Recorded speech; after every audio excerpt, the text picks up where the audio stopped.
हाँ जी, ये या है। या के ऊपर क्या लगी हुई है? जज़म लगी हुई है। ये जो दालनुमा बनी हुई है इसको जज़म कहते हैं, यानी कि या साकिन है। ये जज़म जिस हरफ के ऊपर आती है उस हरफ को साकिन कहते हैं। हर साकिन हरफ, यानी कि ये जज़म जिस भी हरफ के ऊपर आए उस हरफ को साकिन ही कहेंगे। और वो जो भी हरफ साकिन होता है वो पिछले वाले को अपने साथ मिला लेता है। जैसे कि अब ये बा है, बा के ऊपर जज़म आई तो बा साकिन हो गया। अब हमने पीछे अलिफ जो हमजा बनाया है उसको हमने बा के साथ मिला देना है। अब या साकिन है, अब हमने फा को या साकिन के साथ मिला देना है। अब या साकिन है, या साकिन के साथ हमने आइन को मिला देना है, यानी कि जो भी हरफ साकिन होगा पिछले वाले ने उस हरफ के साथ मिल जाना है। लेकिन एक बात यहाँ ज़हन में रखने वाली है कि जब या साकिन हो और उससे पहले जेर आ जाए, जैसे कि अब ये आई हुई है या साकिन हो उससे पहले जेर हो, तो वो पहले वाला हरफ जब या साकिन के साथ मिलेगा तो साथ साथ एक अलिफ के बराबर लंबा भी होगा। कैसे?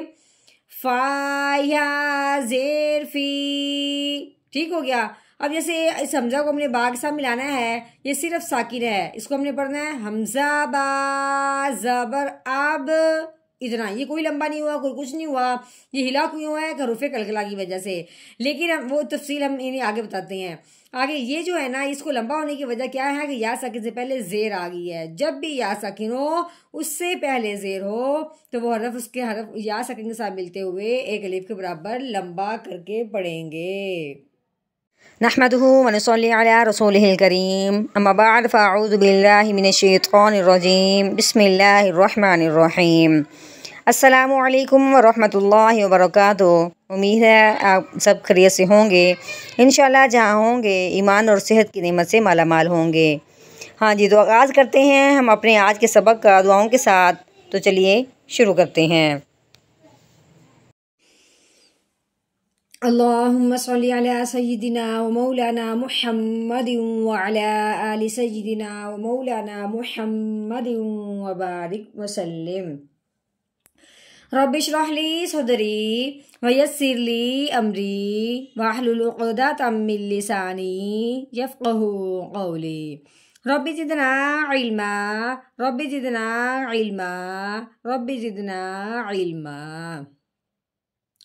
अऊज़ु बिल्लाहि मिनश शैतानिर रजीम, बिस्मिल्लाहिर रहमानिर रहीम।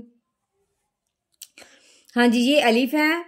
अलिफ के नीचे जेर लगी हुई है। अलिफ के ऊपर ज़बर हो, अलिफ के नीचे जेर हो या अलिफ के ऊपर पेश हो तो उस अलिफ को अलिफ नहीं पढ़ते, उस अलिफ को हमजा पढ़ते हैं।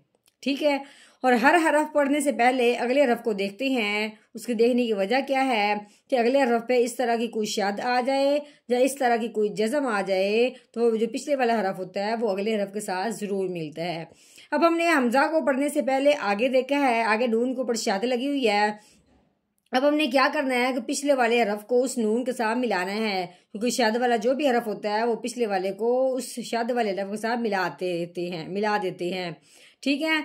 दूसरी बात, जब ये शद आती है नून के ऊपर या आए मीम के ऊपर, जब वो पिछले वाला हरफ उस हरफ के साथ मिलता है शद वाले के साथ नून के साथ, फिर उसके ऊपर एक अलिफ के बराबर लंबा गुन्ना करते हैं। कैसे पढ़ेंगे?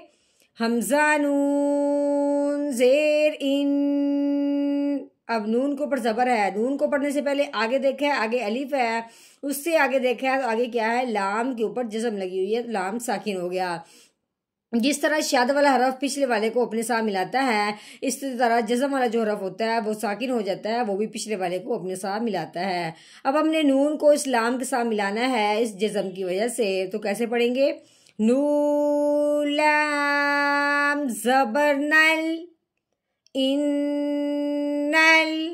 हाँ जी, आगे ये अलिफ है, अलिफ के ऊपर ज़बर आई तब हमने अलिफ को हमजा बना दिया। अभी हमने क्या पढ़ा है कि अलिफ के ऊपर ज़बर ज़ेर पेश आए तो उस अलिफ को अलिफ नहीं पढ़ते, उस अलिफ को हमजा पढ़ते हैं।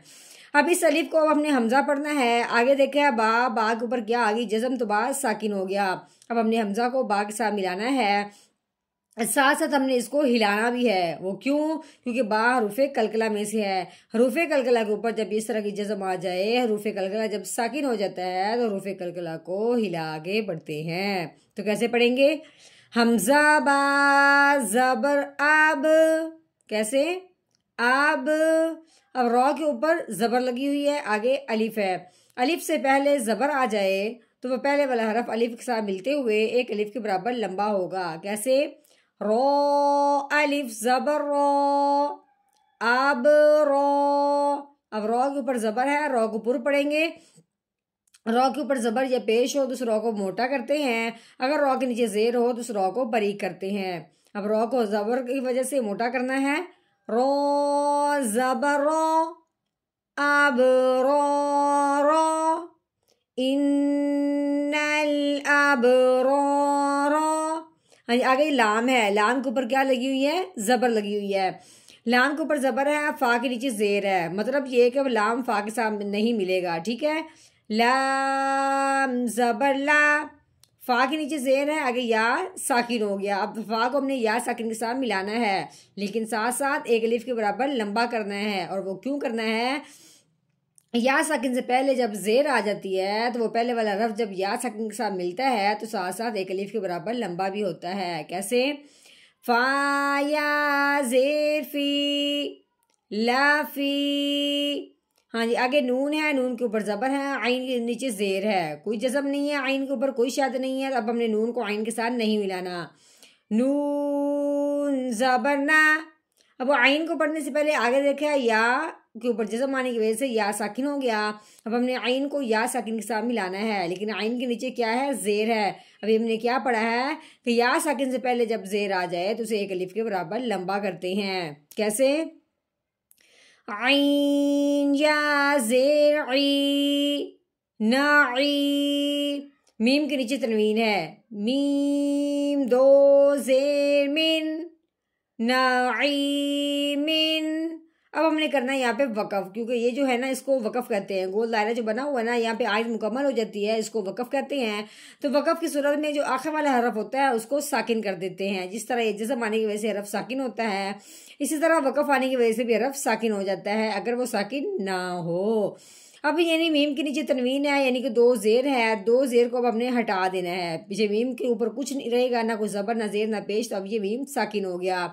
पहले हमने पढ़ा था नाईमिन, आगे वक़फ़, नाईम, नाईम।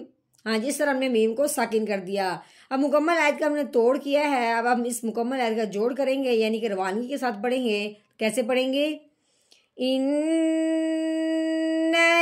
अबरार लफी नईम, इन्नल अबरार लफी नईम।